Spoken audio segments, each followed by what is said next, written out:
Woza, mambo vipi? Mambo vipi Chims, and of course with the #1 online YouTube channel.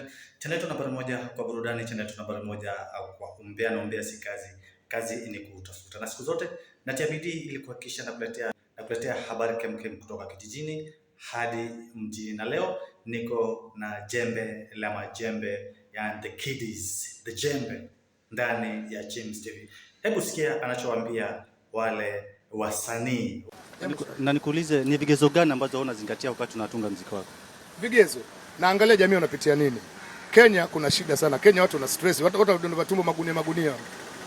Kenya watu wanataka vibe. Mkenya hata kama ameshiba na njaa, akisikia vibe anaacha anachofanya. Hiyo ndio wa Kenya.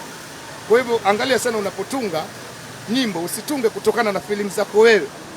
Wampenda Kadzo basi waimba kuhusu Kadzo, tena hauimbi vizuri. Imba kuhusu Kadzo lakini Kadzo wako wengi ambao sio kina Kadzo pia. Yaani imba kitu ambacho watu wanapitia. Umenielewa? Alafu jua pende unachokifanya. Huwezi kuwa unaimba tu kama Ling'ombe. Lazima uimbe feelings. Umenielewa vitu kama hivi? Alafu kuna wasanii wengine underground sana. Wanatamani sana wapige muziki na nyinyi. Lakini sasa ule ukaribu na nyinyi, yaani kupatikana na nyinyi unakuwa ngumu. So wafanyeje mpaka wafikie? Sio mtu atafanya kazi na Kiddies. Wakiingia studio, basi yake ya kwanza anasema yeye ndio mkali, amekuja kushusha superstars. Amemwita nani? Unaingia studio na mtu ambaye amekuzidi na knowledge mbali kimuziki. Basi yako ya kwanza inaanza kwamba mimi ndio mkali wa superstar na wabwaga chini. Wewe sasa sinafuta hiyo basi naondoka. Heshima hawana. Huwezi niita mimi tufanye kazi alafu basi yako unanikanyagamie. Watoto wadogo.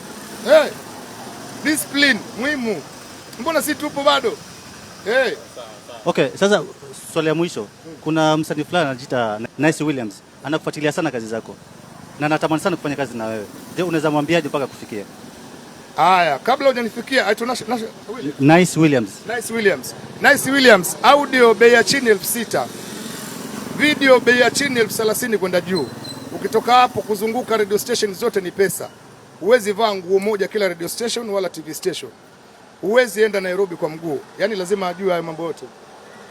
Kwa hivyo kama una shamba nyumbani uza, yaani hii ni biashara ngumu.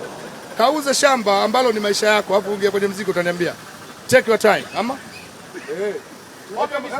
Unamzuka mwanangu na dunda unarusha ndani twajichanganya wewe.